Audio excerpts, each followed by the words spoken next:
What's up, lovelies? In my other video, I said I was going to take you through how I ended up here, and that's what this video is about. I'll give you step-by-step breakdown from decision making to searching for a job, to interviews, to visa application, to moving, the whole shebang. I feel this video might be a little long, so I don't know, maybe I should do part 1 and 2, or I would just section this video for easy navigation, okay?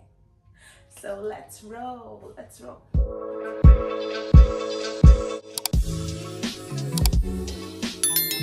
Decisions.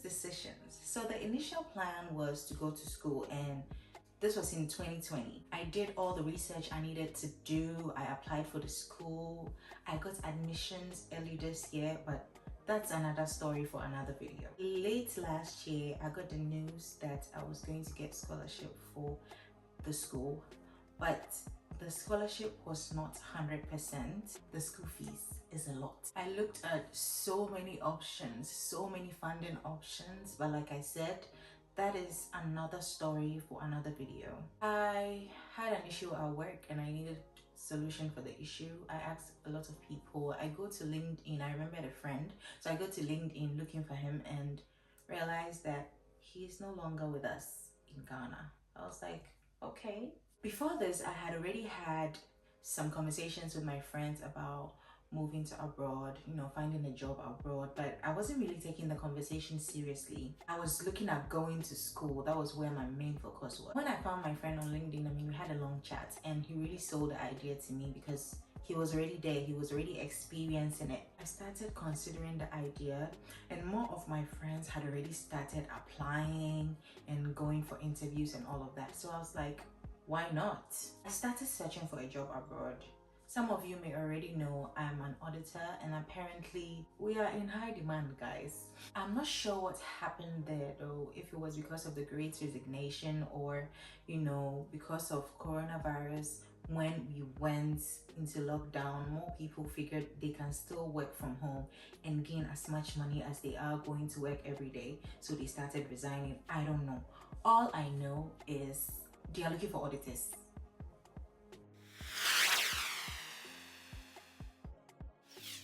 A friend in the UK sent me a referral for a role in one of the big fours. I applied, but I didn't get it. I applied for another job I didn't get, but then the third application pulled through. All this was December to January. What I did was I searched for a role that was in line with what I was currently doing, and I applied for it and I got it. I'm not sure about Canada and the US. Maybe I'll do more research and let you guys know. For the UK, you have to apply to a company that is willing to give you a visa sponsorship. They call it Certificate of Sponsorship, COS. You can simply go to Google and just Google companies that give visa sponsorship and you get a long list. Also, the ad for the role, they must have advertised for that role on their websites for more than a couple of months before the role can be given to a foreigner. So even if the company has the right to give a COS, the particular role that you are applying to must have run for a couple of months before it can qualify as a role that can be given to a foreigner. I hope you catch my drift. The application pulled through. I got an email for an interview. It was a video interview on Teams. Before the interview, I had to research and read a lot about the company. I went on LinkedIn and befriended a couple of people who were already in that company. And when we were connected, I just messaged them that, hey, I got an interview on this date with your company. I have a couple of questions. Could we please have a call so that we can discuss A, B, C, and D? And they were more than willing to help. I reached out to a lot of people. 3 people, I had conversations with 3 people before the interview. I Googled interview questions. I wrote the question down. I wrote my answers down. I read it out. I read it out loud. I made sure I knew everything. It might sound like scripting, but you just have to have it down to make sure that, run it by people to see if, what you're saying makes sense. You can even Google possible answers to those questions. Everything is on Google, guys. I practiced in the mirror, I watched YouTube videos. Final touch, the scheduled interview email I got had the name of the people that were going to interview me. So what I made sure I did was I went to LinkedIn. I searched for the people that were going to interview me on LinkedIn. I made sure I knew their history, and I prepared questions, personal questions for them. I mean, people like talking about themselves, so I might as well make them feel special and make them feel like I did my homework, if you catch my drift. That was in February. It was a hectic month. The interview went really well, and I got feedback within 24 hours that I got the job. I was really happy. Like, I had to go to church, go and pray, I couldn't testify, but I went to church. I went to Bo Aforie. Oh, I was very happy and very excited. I'm sorry. So now I have the job. We have to start preparing to apply for the visa. Depending on the company, most companies give you immigration lawyers that will help you through your visa application from step A to the final step, so you don't have to panic.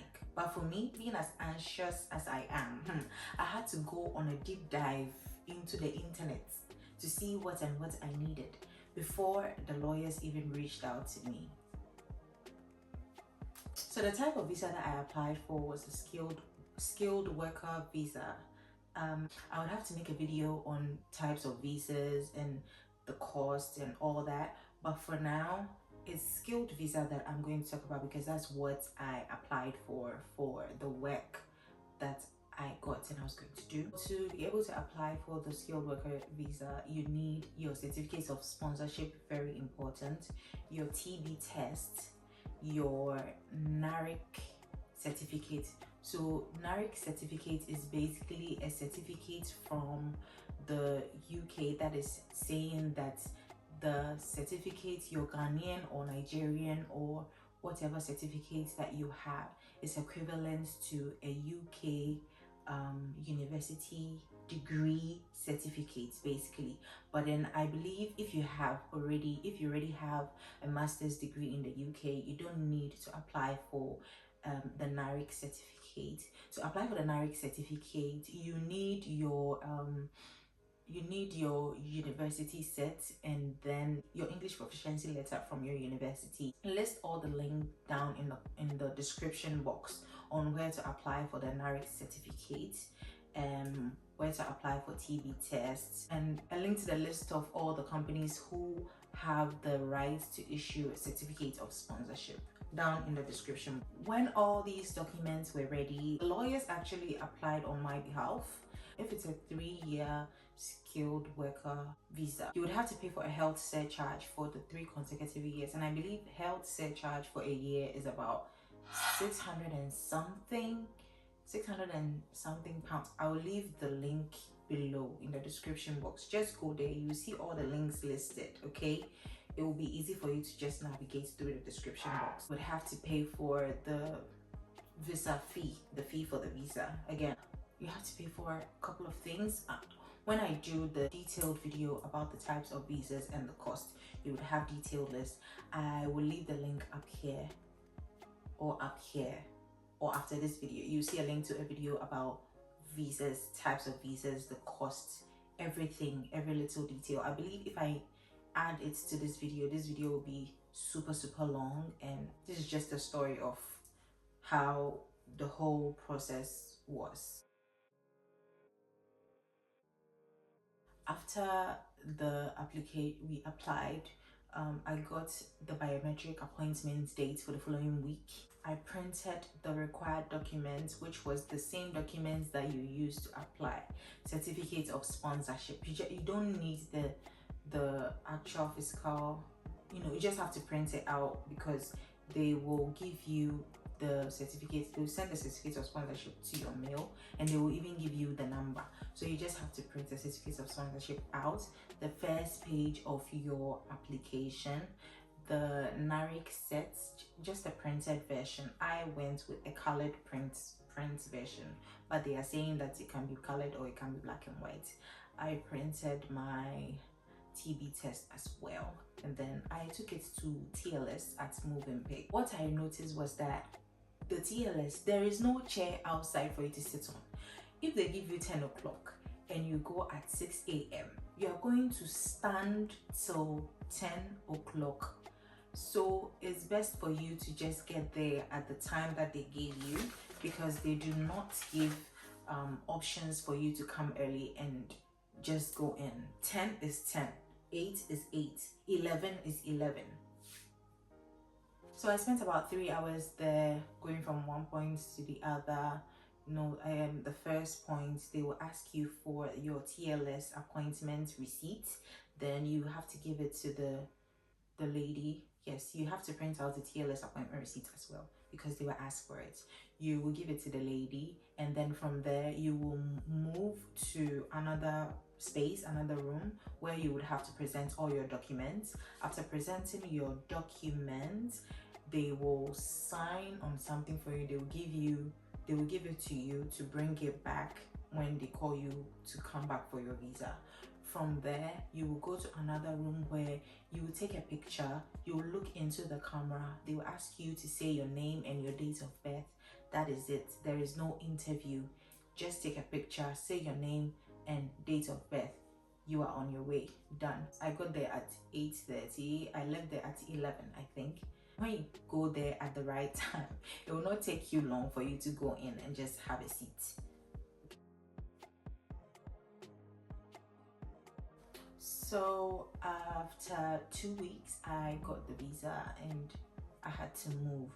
Before I got the visa, I took a risky step, faithful step. I booked my ticket and all. It was about $551, I think.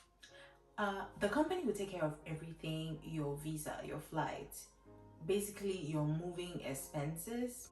And obviously, London is better than Ghana. It was very cold when I got here. It was so freaking cold. But I'm adjusting. We are entering the summer, so I don't want to experience this alone, guys. Please join me. Let's leave Ghana for them. If it is not through skilled worker, don't worry. Do not worry. I am doing the research for you. I will come back with other visa types so that you too, you can apply and get in and come and join me. Why, sister? I need companions. Thank you very much. Okay guys, thank you so much for watching this video today. I hope you had fun like I did with myself. Please like, share. You already know what to do with this video. Do whatever you want to do with it, my dear. And I'll see you in my next one. Okay, thank you so much.